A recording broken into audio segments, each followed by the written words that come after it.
Hi hello வணக்கம்ங்க. Digital விவசாயம் YouTube சேனல்லேருந்து நான் உங்கள் கௌதம்ங்க. நம்மளுடைய சேனலை சப்ஸ்கிரைப் பண்ணாதவங்க மறக்காமல் நம்மளுடைய சேனலை சப்ஸ்கிரைப் பண்ணிடுங்க. வாங்க வீடியோக்குள்ளே போகலாம். தாயாடுங்களில் பால் உற்பத்தி அதிகரிக்கும் வெளியை பற்றி இந்த வீடியோவில் தெளிவாக பார்க்கலாம்.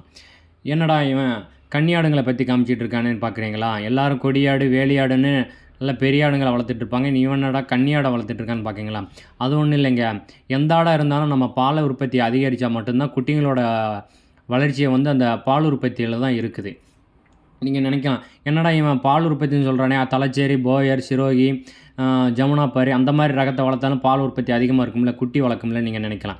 அதெல்லாம் ஒன்றும் இல்லைங்க. இப்போ பார்த்தீங்கன்னா நம்ம கோவில்பட்டி, திரியாங்குடம், தென்காசி, சங்கரங்கோயில், கழுகுமலை இந்த சரௌண்டிங்கெல்லாம் பார்த்தீங்கன்னா அதிக அளவில் கன்னியாடுங்களை தான் விரும்பி வளர்ப்பாங்க. நம்ம ஏரியாவில் பார்த்தீங்கன்னா மோஸ்ட்லி கன்னியாடு தான் ஃபேமஸ்ஸு. அதனால தான் மண்ணுக்கேற்ற ஆடுங்களை தான் நம்ம வளர்க்கணும். அதனால தான் பார்த்தீங்கன்னா நம்ம இந்த கன்னியாடுங்களே அதிக அளவிலே நம்ம வளர்த்து வந்துட்டுருக்கோம்.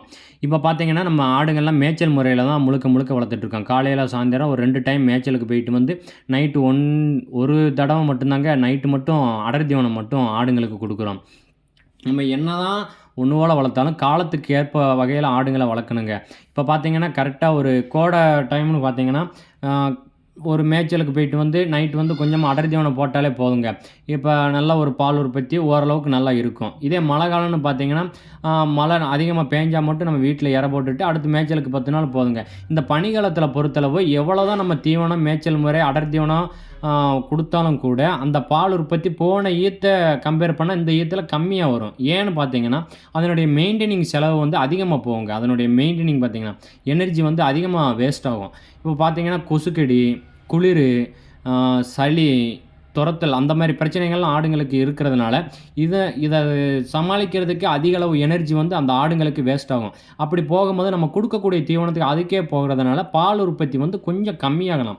அந்த கம்மியாகும் பொழுது குட்டிங்களுடைய வளர்ச்சி கொஞ்சம் கம்மியாகவே இருக்கும். அதுக்கு நம்ம பார்த்திங்கன்னா கரெக்டாக ஒரு ஆடுங்களில் ஒரு 7-8 மணிக்கெலாம் நைட்டு நம்ம ஒரு ரூமில் போட்டு நம்ம மூடிடுவோம். இப்போ பார்த்தீங்கன்னா நம்ம மேய்ச்சலில் தான் ஆடுங்கள்லாம் போய்கிட்டுருக்கு. கரெக்டாக ஒரு 8 மணிக்கு மேலே தான் நம்ம ஆடுங்கள்லாம் மேய்ச்சலுக்கு ஒரு 10 மணிக்கு மேலே தான் மேய்ச்சலுக்கு பத்துவோம். பனி டைம் இருக்கிறனால 10 மணிக்கு 10 நாள் கூட இப்போ பார்த்தீங்கன்னா இப்படி ஓரளவுக்கு பனி இருக்குதுன்னு பார்த்தாலே தெரியும். இப்போ பார்த்தீங்கன்னா நம்ம உளுந்து அடித்த காட்டில் தான் நம்ம ஆடுங்கள்லாம் இப்போ மேய்ஞ்சிக்கிட்டு இருக்குது. நல்லபடியாக இப்போ அறுவடை ஸ்டார்ட் ஆகிற டைம் ஆரம்பித்ததுனால ஆடுங்கள்லாம் இப்போ ஓரளவுக்கு பரவாயில்லைங்க. ஓரளவுக்கு நல்லா வயிற்றுக்கு மேயிறது. இப்போ பார்த்தீங்கன்னா கரெக்டாக ஒரு 8-9 மணி பார்த்தீங்கன்னா கரெக்டாக ஒரு நைட்டு ரூமில் அடைச்சிருவாங்க. நல்லா படுதாலாம் கட்டி நல்லா காற்று குளிர் எதுவும் போகாத அளவுக்கு நல்லா ஆடுங்கள்லாம் உள்ளே அடைச்சிரும். அதுக்கடுத்து ஒரு 8 மணிக்கு மேலே தான் ஆடுங்களே வெளியே திறந்து விட்டு கரெக்டாக ஒரு 8-8:30க்கு அடுத்து தாங்க நம்ம ஆடுங்களுக்கெல்லாம் தண்ணி வச்சு அதுக்கடுத்து தான் மேய்ச்சலுக்கு பற்றுவோம். கரெக்டாக பார்த்தீங்கன்னா மேய்ச்சலுக்கு பத்துற டைம்னு பார்த்தீங்கன்னா ஒரு 10 மணிக்கு மேலே தான் ஆடுங்களை மேய்ச்சலுக்கு பற்றுவோம். காலையில் பார்த்தீங்கன்னா ஒரு 2 மணி நேரத்துக்கு மேலே மேய்ச்சலுக்கு மேயாதுங்க. அதுக்கடுத்து நம்ம வீட்டுக்கு ஆடுங்களை கூட்டிகிட்டு வந்துடும். நாட்டு ஆடுங்களை பொறுத்தளவு யாருமே பண்ணையில் வச்சு வளர்க்குறது 1-2 பேர் ஒரு 10% தான் வளர்ப்பாங்க. 90% மக்கள் பார்த்திங்கன்னா மேய்ச்சல் முறையில் மட்டும்தான் நாட்டு ஆடுங்களை அதிக அளவில் வளர்த்துட்டு வந்துட்டுருப்பாங்க. நம்ம அதில் தான் பார்த்திங்கன்னா நம்ம கன்னியாடும் கூட நம்ம மேய்ச்சலில் தான் வளர்த்துக்கிட்டு இருக்கோம். இப்போ பார்த்திங்கன்னா நம்ம குட்டியோட வளர்ப்பை பார்த்தாலே தெரியும் எவ்வளோ இந்த மாதத்தில் பார்த்திங்கன்னா இந்த குளிர் மாதத்துலேயும் எந்த அளவுக்கு பால்லாம் நல்லா இருக்கிறதுனால தான் இந்த குட்டிகளோடைய வளர்ச்சி இந்த அளவுக்கு இருக்குது. இந்த ஒரு குட்டி பார்த்திங்கன்னா கொஞ்சம் பிறக்கும் போதே கொஞ்சம் ஊனமாக இருக்கிறதுனால அந்த குட்டி கொஞ்சம் கம்மியாக இந்த குட்டி பார்த்திங்கன்னா கொஞ்சம் மெலிவாக இருக்கும். மித்த குட்டிங்கள்லாம் பார்க்கறதுக்கு கொஞ்சம் வித்தியாசம் தெரியும். இப்போ பார்த்திங்கன்னா ஆடெல்லாம் மேய்ச்சல் முடிஞ்சு வீட்டுக்கு போகுது. கரெக்டாக ஒரு 11-12 மணிக்கு மேலே நம்ம இப்போ வீட்டுக்கு போய்கிட்டு இருக்கு. இப்போ காலையிலேயே நம்ம கஞ்சி தண்ணியெல்லாம் வச்சு பின்னாக்கெலாம் தண்ணியில் வச்சா பிறகு ஆடுங்கள் மேய்ச்சலுக்கு போயிடும். மேய்ச்சலுக்கு போயிட்டு நம்ம ஆடுங்கள் பார்த்திங்கன்னா போயிட்டு வந்தால் பிறகு நம்ம ஆடுங்களுக்கு தண்ணி வைப்போம். அந்த தண்ணி குடிச்சிட்டு அதோடைய இடத்துல தண்ணி குடித்து முடித்தா பிறகு போய் படுத்துருங்க. இப்போ தண்ணியில் என்னென்ன மிக்ஸ் பண்ணுறேன்னா அரிசியை நல்லா ரைஸ் மில்லில் அரைச்சிட்டு அந்த கஞ்சி மாதிரி கூழ் மாதிரி காய்ச்சி அதில் பார்த்திங்கன்னா பின்னாக்கு நைட்டே ஊற வச்சு அந்த பின்னாக்கை பார்த்திங்கன்னா அந்த தண்ணியோட மிக்ஸ் பண்ணி கொடுப்போம். அதை மிக்ஸ் பண்ணி கொடுக்குறதுனால பால் உற்பத்தி கொஞ்சம் அதிகரிக்கிறது. இன்னொன்று ப்ளஸ் பார்த்திங்கன்னா 2 டைம் நாங்கள் மேய்ச்சலுக்கு போகிறோம். நல்ல ஓரளவுக்கு வயிற்றுக்கு நம்ம மேய்ச்சல் மேய்ச்சிட்டு நம்ம வரோம். 3வது பார்த்திங்கன்னா நம்ம அடர் தீவனம் பார்த்திங்கன்னா நல்லா ப்ராப்பராக எப்பயும் போல் கொடுக்குற அளவை விட இந்த குளிர் காலத்தில் இன்னும் கொஞ்சம் எக்ஸ்ட்ரா கொஞ்சம் அடர் தீவனத்தை கொஞ்சம் கூட கொடுக்குறோங்க.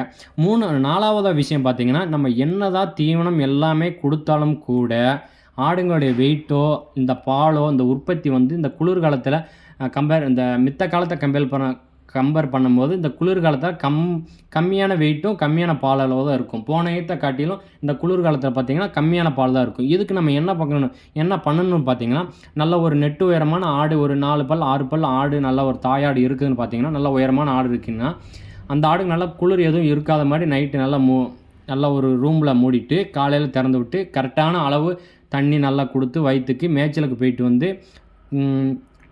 அடுத்து சாயங்காலம் மேய்ச்சலுக்கு போயிட்டு வந்து நைட்டு பார்த்திங்கன்னா ஒரு அடர் தீவனம் கொடுக்குறோம். அடுத்து இதுக்கு எக்ஸ்ட்ரா என்ன நம்ம இந்த குளிர்காலத்தில் மட்டும் ஆக்ட் பண்ணுறோன்னு பார்த்திங்கன்னா, இந்த ஆடுகள் கொஞ்சம் மெலிவாக இருக்கிறதுனால விட்டமின் டானிக்கும் ப்ளஸ் இது கூட நம்ம கால்சியம் டானிக்கும் கொஞ்சம் கொடுக்குறோங்க. ஏன் நம்ம இந்த கால்சியம் டானிக்கும் விட்டமின் டானிக்கும் கொடுக்குறோன்னா, இந்த ஆடுங்களுடைய மெலிவை வந்து சரிகட்டுற அளவுக்கு மெயின்டைனிங் அளவு கூடுறதுனால ஆடுங்களுடைய எனர்ஜி வந்து வேஸ்ட் ஆகிறதுனால இந்த நம்ம கொடுக்குற தீவனத்தோட இந்த சப்ளிமெண்ட்ரி அந்த டானிக் பார்த்திங்கன்னா நம்ம கொஞ்சம் கூட அளவு கொடுக்குறாங்க. இப்போ பார்த்திங்கன்னா விட்டமின் டானிக் வந்து வீக்லி ட்வைஸு 2 டைம் வந்து விட்டமின் டானிக் கொடுப்போம். இது போக கால்சியம் டானிக் வந்து தாயாடுங்கள் கொடுப்போம். இப்போ குட்டி ஈன்றுருக்கு, பால் போன ஈத்தை விட இந்த ஈத்து கம்மியாக இருக்குது, இல்லைனா மொத்தத்துக்கு இந்த ஆடு பால் கம்மியாகவே கிடைக்குதுன்னு பார்த்திங்கன்னா, கால்சியம் டானிக் ஒரு 10 ml குட்டி ஈன்றதுலேருந்து ஒரு நிதமும் நைட்டு பார்த்திங்கன்னா அந்த ஆடுக்கு ஒரு 10 ml கொடுக்கலாம். அதுக்கடுத்து பரவாயில்ல, நம்ம ஆடுக்கு ஓரளவுக்கு பால் கூடிருச்சு, அதுக்கப்புறம் நம்ம என்ன செய்யணும்னு பார்த்திங்கன்னா, ஒரு வீக்லி அதாவது வாரத்துக்கு 2 நாள் அந்த அளவு பார்த்திங்கன்னா 10 ml பார்த்திங்கன்னா அந்த ஆடுங்களுக்கு கொடுக்கணும்.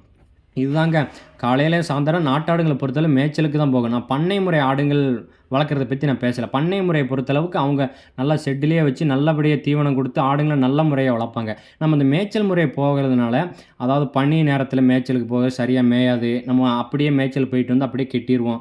இதனால் நம்ம ஆடுங்களோட வெயிட் கெயின் வந்து குறையுங்க. இப்போ பார்த்திங்கன்னா இந்த கடலை கொடியெல்லாம் நம்ம சீசனுக்கு தகுந்த மாதிரி நம்ம காட்டில் போட்டு எடுத்து வச்சுக்கிடுவோம். இது பார்த்திங்கன்னா அதிக கோடை டயத்தில், மழை டயத்தில் பார்த்திங்கன்னா மேய்ச்சல் போகாத டயத்தில், மேய்ச்சல் இல்லாத டயத்தில் இந்த கடலை கொடியும் ஆடுங்களுக்கு பால் ஆடுங்களுக்கு கொடுப்போம். இதனால் கடலை கொடி கொடுக்குறதுனால பால் உற்பத்தி வந்து அதிகரிக்கும். காலையில் கரெக்டாக மேய்ச்சலுக்கு போயிட்டு வந்து மத்தியானம் தண்ணி வச்சு, சாயங்காலம் மேய்ச்சிட்டு போயின்னு நைட்டு தண்ணி வச்சு அடர் தீவனம் கொடுத்து இந்த கால்சியம் விட்டமின் டானிக்கும் கொடுத்து ஆடுங்களை வளர்க்கும் போது பார்த்திங்கன்னா பால் உற்பத்தியோட அளவு வந்து கொஞ்சம் கூடுங்க.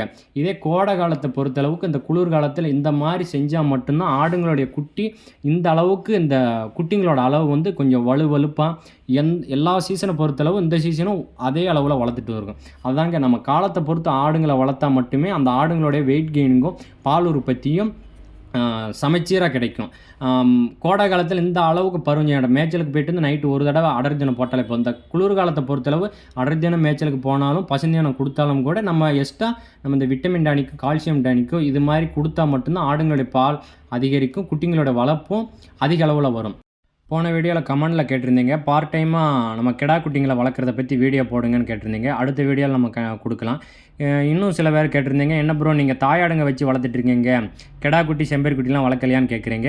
இப்போ பார்த்தீங்கன்னா இப்போ பனி டைம் முடிஞ்ச பிறகு நம்ம கோடை நேரத்தில் தான் செம்பேரி குட்டி பிடிச்சு வளர்த்து நம்ம கோடையிலேயே சேல்ஸ் பண்ணிடுவோம். தாயாடுங்க பார்த்திங்கன்னா எப்போயுமே நம்ம வளர்த்துட்டு வருவோம். இதை பற்றி நம்ம நெக்ஸ்ட் வீடியோவில் பற்றி நம்ம கிடா குட்டி வாங்குறதும் செம்பேரி குட்டி வாங்குறதும் நெக்ஸ்ட் வீடியோவில் பார்க்கலாம். ஓகே, இந்த வீடியோ பிடிச்சிருக்குன்னு உங்களுக்கு நம்புகிறேன். பிடிச்சிருந்தால் நம்ம வீடியோவை மறக்காமல் சப்ஸ்கிரைப் பண்ணிடுங்க. தேங்க்யூ.